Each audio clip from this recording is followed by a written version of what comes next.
Welcome back, everybody, and thank you for tuning in again to Paranormal Contact. What we're going to talk about today? Well, thought I'd carry on with our myths and legends. We did the recent one on Portland, and I just fancied doing something, talking to you about the local white horses that we have. They're not just here in Wiltshire, but they're certainly around this area. The majority of them, they do go up into Oxford. I think there's a recent one somewhere up near Yorkshire. But really, they seem to be most apparent in the area around here where I live. So the white horse, it was known as the king's horse, the shaman's horse. It was the horse of heaven. Jesus Christ, when he comes out from heaven during the end times, is depicted as riding on a white horse. We've got the Celtic Rhiannon, who is depicted riding on a white horse. George, when he fought the dragon, riding a white horse. Lots and lots of legends, myths, if you like, around white horses, and they're worldwide. It goes right across, if you think back now to, crikey, I lost my way. It'll come to me in a minute. Herodotus rode a white horse, and there were legends in sort of Pakistan, Vietnam, India, all over the world, legends of great warriors, kings riding white horses. So maybe that's some of the reason why white horses are carved out in the chalk around us here today. Maybe they do depict warriors, legends from a past time. The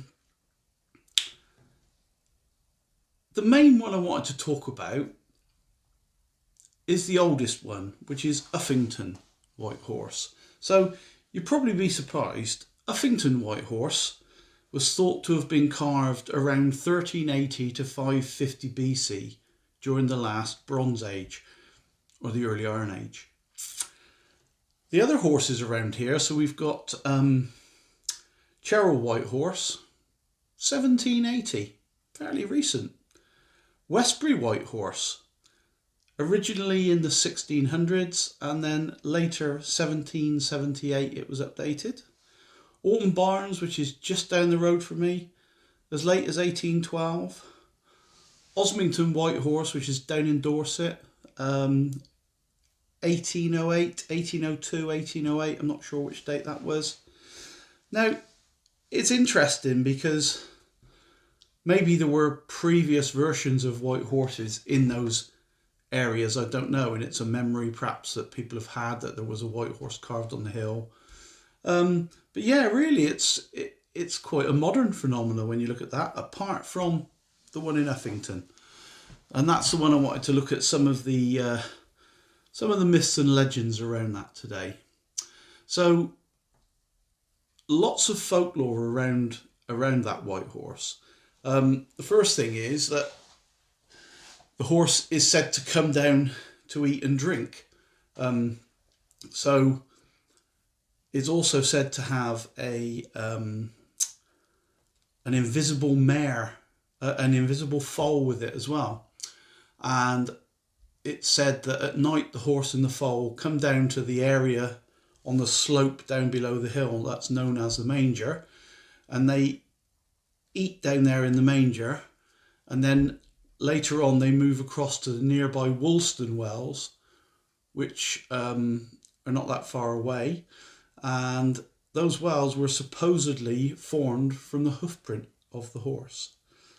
So yeah, first bit about Uffington, quite interesting. Another legend is that anyone who stands on the eye of the Uffington White Horse and spins around 3 times clockwise with their eyes closed, they can make a wish and that wish will come true. If you've ever been up to Uffington White Horse, it's on quite a steep hillside. I don't know if you'd want to be trying to spin around sideways on it, but as it is now anyway, people aren't allowed to climb on the horse. It's protected. But yeah, I could see if you were very careful, you could end up doing yourself some serious damage spinning around on the eye of that white horse at Uffington. And of course, that very same white horse is alleged to be where George killed the dragon. So just below the white horse, there is a hill called Dragon Hill. And that is supposed to be the hill where George fought the dragon. And Uffington White Horse, it has been claimed, it could have originally been a dragon rather than a horse in the hillside. Though there's no proof of that, it's just something that's grown up around the legend there. Yeah, the story goes that George killed the dragon on the hill, and after he'd done that, there was a patch of bare chalk on the flat on the summit of that hill where the dragon's blood fell, and nothing has ever grown on that spot to this day.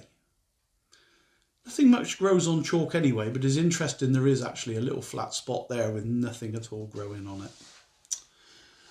So then, the other legend around Uffington White Horse is that once every 100 years, the Uffington horse gallops across the sky to be reshod by Wayland in his smithy. So Wayland's smithy, not far from White Horse, it's a burial mound there now, but there was supposed to be a smithy there many years ago.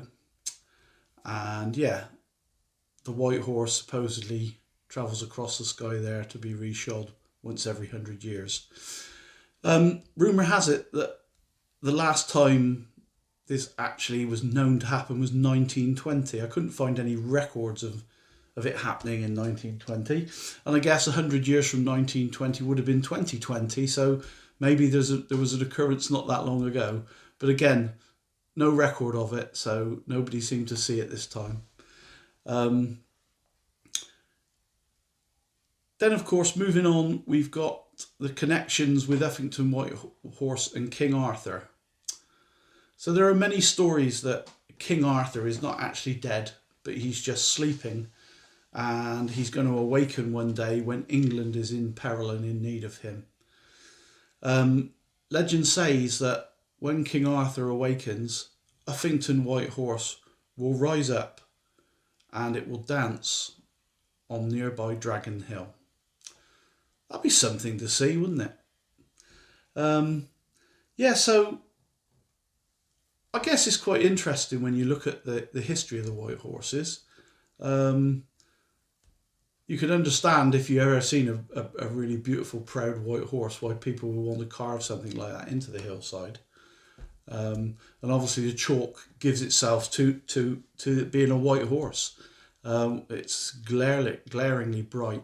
And we've carried on today even further. I mean, there are many different hill figures. We've got, I think it's the Wilmington Man in Cheshire, which is a pagan sort of site there. And locally we have the military, and they carve figures into the hill. So we've got a Kiwi carved into the side of the hills near us here, an unusual figure to see in the Wiltshire countryside.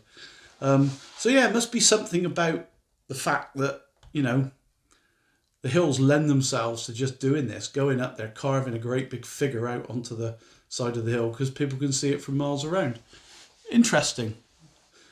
I wonder if there's any connection with that and the stone circles, because the other thing we have an abundance of around here is stone circles, or sites where there were stone circles.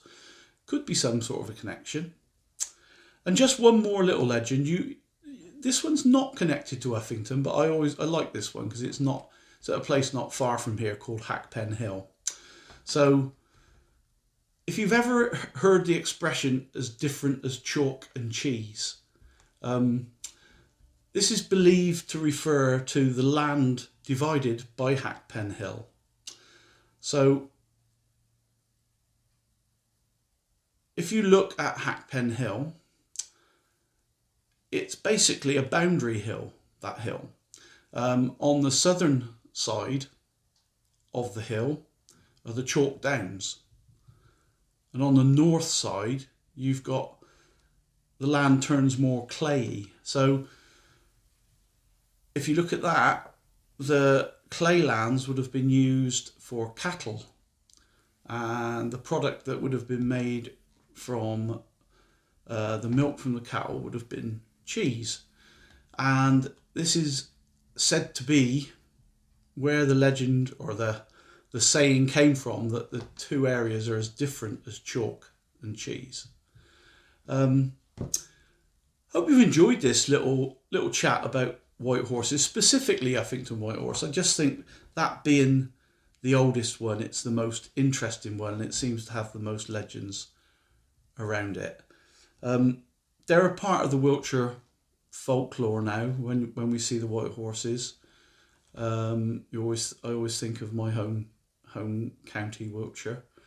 I'll say Uffington, and it's Oxfordshire really, Uffington. But then I think historically this whole area would have been known as Wessex if you look on the really older maps, and Wessex is probably a truer way of describing where those white horses are, in the Wessex area. Anyway, thanks for listening to me ramble on for 10 minutes. I hope you enjoy this little video. As I say, it's just a few little bits that interest me, and I hope you enjoy it. So whatever you're doing with the rest of your day, take care, and we'll catch up again soon. Thank you. Bye.